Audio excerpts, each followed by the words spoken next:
तो आज हम लोग बात करेंगे, पहले हमें समझना होगा बॉइलिंग पॉइंट का कंसेप्ट। वो तो ऊपर प्रेशर लगा नहीं सकती, मैंने मान लिया 700 मिलीमीटर आ गया। सबसे जल्दी खाना कहां बनेगा?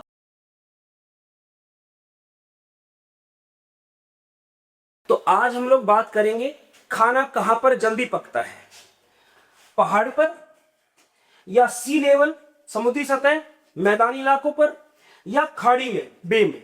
तो देखिए, पहले हमें समझना होगा बॉइलिंग पॉइंट का कंसेप्ट कि बॉइलिंग पॉइंट होता क्या है। देखिए, यहां पर हमने इस तरह से खुले बर्तन रखे हुए 3 जगह, तो यहां पर इनके ऊपर एटमॉस्फेयर प्रेजेंट है। अब आप समझना कि जैसे ये हमारी अर्थ है, ये माउंटेन है और ये हमारी अर्थ का एनवायरमेंट है गैस रेस के चारों तरफ। तो अब होता क्या है, जो पहाड़ की चोटी होगी उस पर वो गैसेस जो इसके मुकाबले नीचे रह गई है, वो तो ऊपर प्रेशर लगा नहीं सकती, नीचे लगा सकती है। तो ठीक इसी तरह से यहां पर अगर देखो तो ये जो जगह है, यहां पर जो एटमॉस्फेयर है, वो एटमॉस्फेयर की गैसेस ऊपर से प्रेशर लगाएंगी, जिसे बोलेंगे एटमॉस्फेरिक प्रेशर, PATM।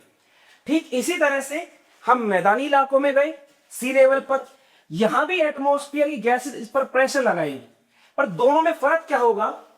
यहां पर सी लेवल पर जो गैसेस, जो एनवायरमेंट है, यहां पर ज्यादा गैस प्रेशर लगाएंगी, जबकि उसके मुकाबले ऊंचाई पर जाएंगे तो जो इस लेवल के मुकाबले नीचे रह गई है गैसेस, जो नीचे है, वो तो इसके ऊपर प्रेशर नहीं लगा सकते ना, ऊपर वाली लगाएगी। और ऊपर क्या होंगी? इसके मुकाबले जो इसके एटमॉस्फेयर की गैसेस है उसके मुकाबले यहाँ पे क्या होंगी? कम होगी। और नीचे जाएंगे, अगर खाड़ी में चले जाएं तो यहाँ पे क्या है? यहाँ पर और ज्यादा गैस होंगी इसके ऊपर। तो यहां से पड़ने वाला एटमॉस्फेरिक प्रेशर, 3 एटमॉस्फेरिक प्रेशर है, तीनों ही एटमॉस्फेरिक प्रेशर है, पर तीनों में से सबसे ज्यादा एटमॉस्फेरिक प्रेशर कहां पड़ रहा होगा? यहां पर, उससे कम यहां, और सबसे कम पड़ रहा होगा पहाड़ पर। अब बॉइलिंग पॉइंट क्या होता है? हमें हीट करना होता है, हमें नीचे लिक्विड को हीट करना होता है, और यहां हीट करेंगे तो जो लिक्विड के बॉटम या बल्क में से जो वेपर्स बनेंगी, जब इनके द्वारा लगाया जाने वाला प्रेशर ऊपर से पड़ने वाले एटमॉस्फेरिक प्रेशर के बराबर आ जाता है, जब दोनों बराबर आ जाते हैं, यहां पे इसको हीट किया, यहां पे इसको हीट किया। अब मान लो तीनों जगह मैंने क्या है? बराबर टेम्परेचर में रखा है। सपोज करो मैं लेकर चल रहा हूं 90 डिग्री, तो होगा क्या? जैसे समझ रहा, पहले यहां पर एटमॉस्फेरिक प्रेशर क्या है? कम है। यहां पर एटमॉस्फेरिक प्रेशर कम है, मान लो 700 मिलीमीटर है, यहां हमने मान लिया 760 मिलीमीटर है, और यहां हमने मान लिया 800 मिलीमीटर है। अब ये तो बहुत सब क्लियर हो गया होगा ना कि यहां पर ज्यादा क्यों है। कि यहां पर जब आप समुद्र की सतह से भी नीचे की तरफ जाओगे, गहराई में, खाड़ी में, तो वहां पे गैसेस क्या होंगी? और ज्यादा होंगी इसके ऊपर। तो यहाँ पे प्रेशर सबसे ज्यादा लगेगा, यहाँ पर उससे कम, और यहाँ पर सबसे कम। तो तीनों का एटमॉस्फेरिक प्रेशर क्या है? अलग अलग है।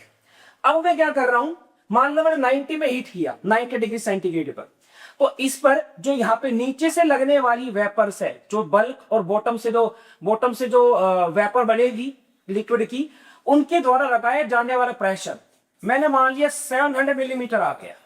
कितने पर? 90 डिग्री सेंटीग्रेड पर। तो वही यहां भी आएगा 700, लेकिन यहां पर क्या है? एटमॉस्फेरिक प्रेशर क्या है? 760 है, तो यहां बॉइलिंग पॉइंट नहीं आएगा। अगर मुझे 760 तक जाना है तो 90 डिग्री से टेम्परेचर क्या करना पड़ेगा? थोड़ा बढ़ाना पड़ेगा। कहां चला गया मैं? 100 डिग्री सेंटीग्रेड पर। और अगर ऊपर से पड़ने वाला एटमॉस्फेरिक प्रेशर और ज्यादा हो जाए तो एटमॉस्फेरिक प्रेशर के बराबर जो लिक्विड की वेपर्स का प्रेशर है बॉटम से, वो अगर मुझे 800 लाना है तो टेम्परेचर क्या करना पड़ेगा? और भी जगह बढ़ाना पड़ेगा। तो हमने यहां से क्या कंक्लूजन निकाला कि लिक्विड की वेपर्स का प्रेशर, जो बॉइलिंग पॉइंट की डेफिनेशन है कि कोई लिक्विड जो है उसका जो वेपर प्रेशर है, बॉटम से जो वेपर बनेंगे उनके द्वारा लगाए जाने वाले जो प्रेशर है, जब वो एटमॉस्फेरिक प्रेशर के बराबर आ जाता है तो उसे बोलते हैं बॉइलिंग पॉइंट। तो यहां से पिक्चर क्या क्लियर हुई कि यहां पर बॉइलिंग पॉइंट कम होगा, सी लेवल पर उससे ज्यादा होगा, और खाड़ी में जाएंगे तो और भी ज्यादा होगा। तो तीनों जगहों पर बॉइलिंग पॉइंट क्या है? अलग अलग है। पहली बात तो ये। अच्छा, अब सवाल उठता है मैं इन तीनों जगहों पर आलू डाल देता हूं। मैंने क्या किया, आलू डाल दिया, ये मैंने यहां आलू डाल दिया, ठीक है। इधर भी, इधर भी, इधर भी सेम वेट का और लगभग सेम शेप मान लो। अब सवाल उठता है आलू इन तीनों में से कहां पे जल्दी पकेगा।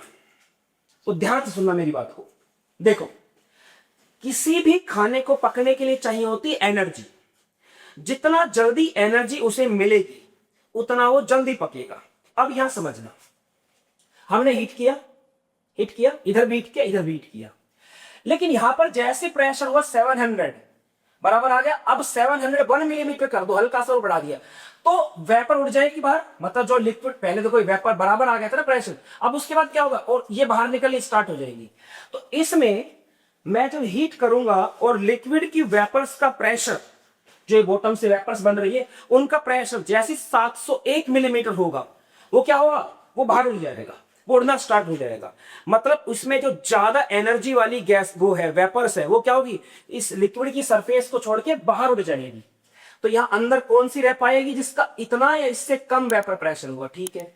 वही चीज हम आते हैं यहां पे 700, 700, 701, 710, 720, 740, 750, 758, यहां तक भी क्या है, वो वेपर इसके अंदर है, बाहर नहीं जा रही, क्योंकि अभी एटमॉस्फेयर प्रेशर बराबर आया नहीं है।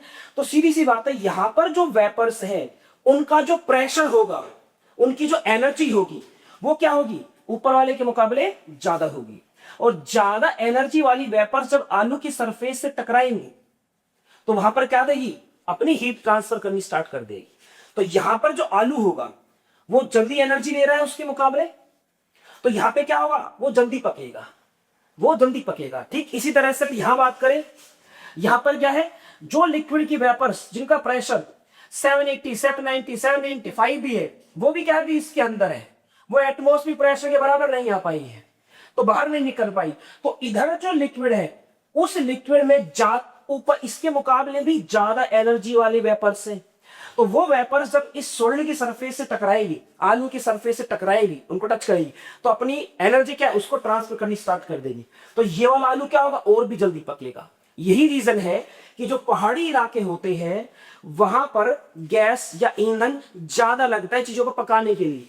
क्यों, क्योंकि जैसे ही एनर्जी बढ़ी, क्योंकि कम प्रेशर है, एनर्जी बढ़ती है, क्या हुआ, वेपर बाहर निकल गई ज्यादा एनर्जी वाली, तो इसके अंदर कम एनर्जी वाली वेपर रहती है, जिसका प्रेशर 699, 680, मतलब 700 से कम रहेगा। जबकि इसमें क्या है, 700 से ऊपर वाली भी इसके अंदर ही है, तो उनकी एनर्जी क्या है, ज्यादा, इसमें 760 से ऊपर वाली भी है। तो सबसे जल्दी खुले बर्तन में खाना यहां बनेगा, उसके बाद यहां बनेगा, और सबसे धीमा कहां बनेगा आपका, वो बनेगा आपका पहाड़ों पर। इसीलिए पहाड़ों पर कहा जाता है प्रेशर कुकर में खाना बनाना चाहिए, कि जैसे ही आप इसे कवर कर दोगे, जैसे ही आप इसे कवर कर दोगे, तो कवर करते ही क्या होगा, कवर करते ही एटमॉस्फेरिक प्रेशर वाला कॉन्सेप्ट ही क्या हो गया, खत्म हो गया। ठीक है, फिर तो जो लिक्विड है वो इसी में, उसकी वेपर बाहर तो जाएगी, इसी के अंदर रहेंगी। तो यहां पर, अब यहां पर ये वाला कॉन्सेप्ट नहीं लगेगा एटमॉस्फेरिक प्रेशर वाला, इसको बाद में कभी डिस्कस कर लेंगे। ठीक है, यहीं पर जो वेपर्स कंडेंस होती है वही प्रेशर लगा देती है, इसको बाद में बात करेंगे। तो आपको यह समझ में आया कि इन तीन जगहों पर अगर खुले बर्तन में खाना बनाया जाएगा तो सबसे जल्दी खाना कहां बनेगा, सब जल्दी बनेगा खाड़ी में।